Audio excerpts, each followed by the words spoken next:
We're not acknowledging the ruh that Allah blew inside us, that the angels made sajda to. The angels made sajda to it, man. Or because of it. And here we are thinking we're helpless. I can't make a decision. I don't know what to do. You're not helpless. You're incredibly powerful. What Allah has given the human being in the Quran is an elevated sense of self, which is different from arrogance. So his concept of khudi, of the self, is actually honoring yourself and how much Allah has honored the soul and how everything that emanates from our efforts in this world comes from that the amount of power Allah gave the human soul, right? Now, you really, I think, hit the nail on the head. Muslims have accepted an attitude of helplessness around the world. We've just accepted, what can we do? We can only make dua.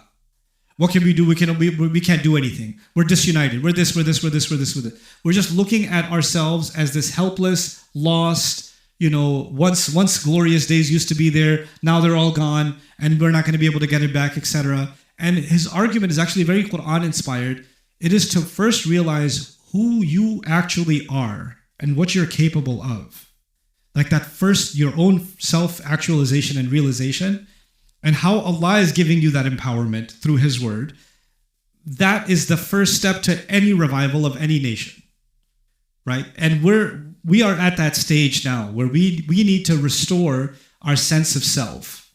My favorite ayah of the Quran on this note is actually in Surah Al-Hashr.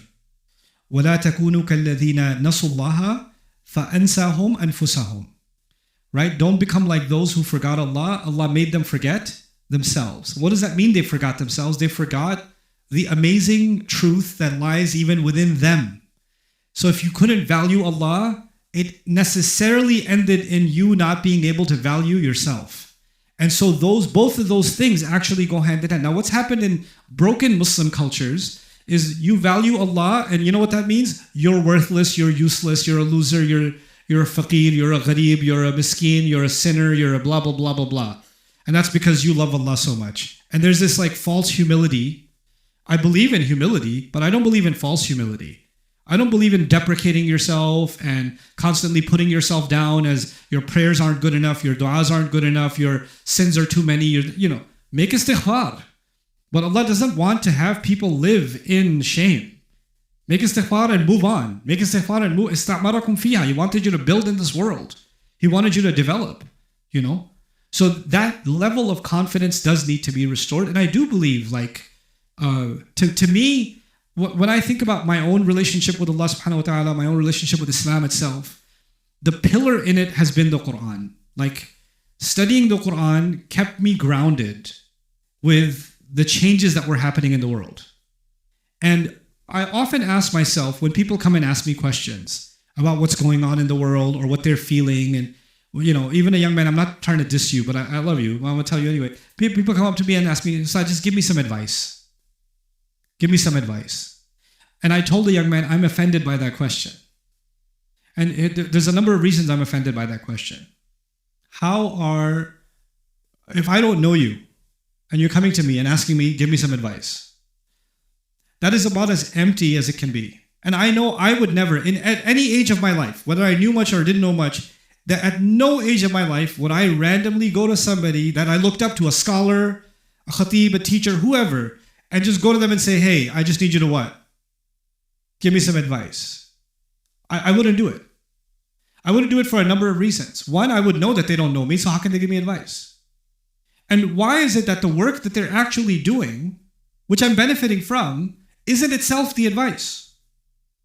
Why do I need something personally catered to me, customized for my feel-good experience?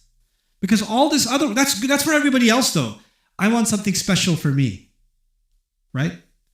And this kind of, not to insult the idea, but this is very common. This is actually very common nowadays. And it's not even about me. You could be studying something so magnanimous, the word of Allah, and at the end of it, you're like, but what about me though? I want something special just for me.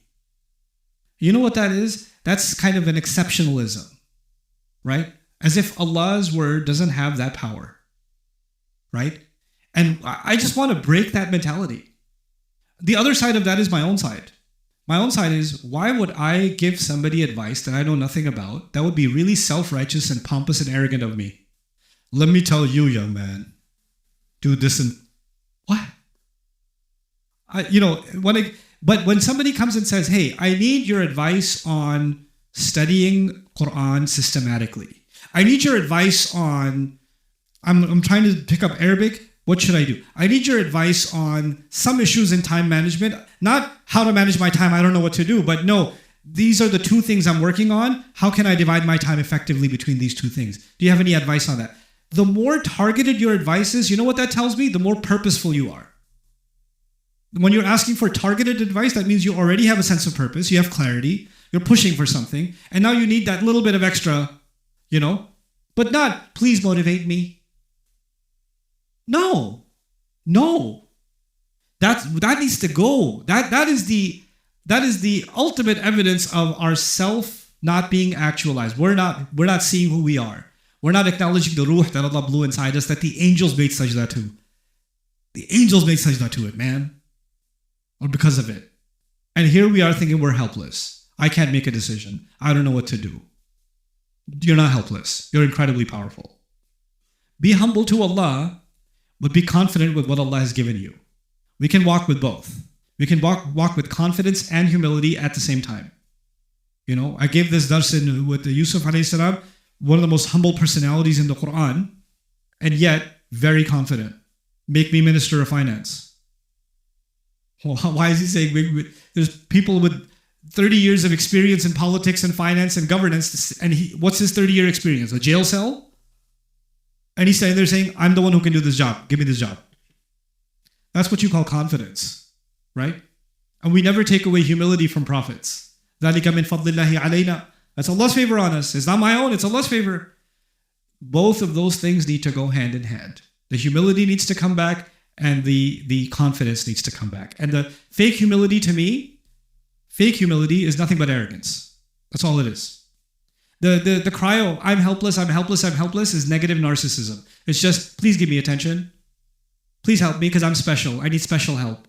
No, you're so special. Allah revealed the Quran for you. You're that special. You're so special. Allah put a ruh inside you. Super special. You're so special. Allah is watching every single thing you're doing. You are that important. So you don't need any more specialness. That's good enough for you.